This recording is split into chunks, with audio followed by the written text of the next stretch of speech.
How to colorize old photos. The first thing I did was I looked for pictures that were already in color from the same time period. I think these might be from the same time period because of the women's hairstyles and also the style of the men's suits and the ladies' dresses. So I'm going to use those for color reference. I'm first going to take image and rotate, and I'm going to rotate my image 90 degrees counterclockwise. I'm using the rectangular Marquis tool and doing image crop. And now I am using edit fill content aware to make minor repairs to the photo. I'm also going to use the clone stamp to make repairs.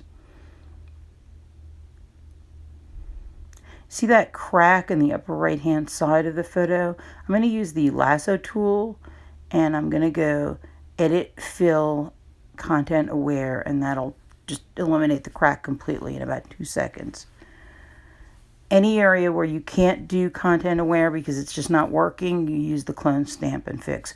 Once you've gotten the major repairs to the old photo out of the way, you can begin colorizing. What I did was I went image, adjustments, brightness, and contrast, and I upped the contrast of the picture. And what that does is it makes the darks darker and the lights a little lighter. So when I use the quick selection tool, it's going to just select the areas that I want.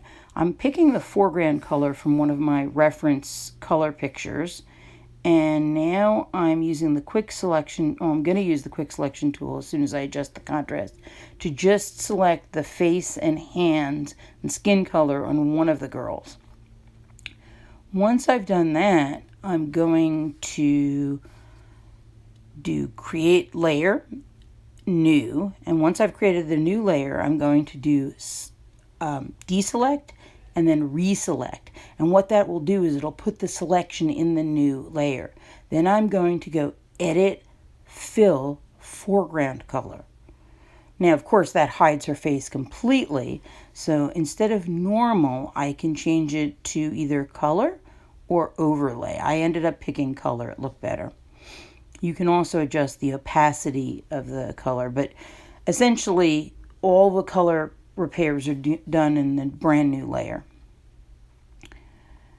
So I'm going to continue doing that, just selecting different areas from the background, from the original photo, creating a new layer, deselect and reselect them so all the selections are in the new layer, and then I'm filling using the foreground color. And where am I getting the foreground colors from? I keep toggling back to my old photos, picking a color I want, say from somebody's clothing or somebody's skin, changing the foreground color to that, doing edit, fill, foreground color, and then either changing it to overlay or changing it to color. And I can also adjust the opacity if it's a little too intense. There's a little slider to adjust the opacity. I continue doing that, and I can basically colorize the entire picture using this technique. It's non-destructive. The original photo remains completely untouched. All the colorizing is done in the layers above the original photo. And you can see the difference it makes. If you have something that's not selecting properly with the quick selection tool, you can just use the lasso. Just zoom in and use the lasso and select it. What I did was I selected a slightly larger area and then deselected it, put it in the new layer, reselected it, edit, fill, switched from normal to color, and then changed the opacity. You can always erase the little bit of extra from doing that because it's in a completely different layer. It's not going to hurt the original photograph at all. And that's essentially, in a nutshell, how I colorize old photographs.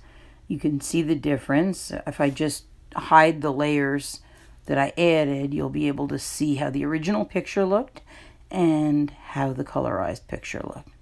This is the Helpful Art Teacher showing you how to colorize old photographs. There are many different techniques to using Photoshop. This is just one way to achieve your goals.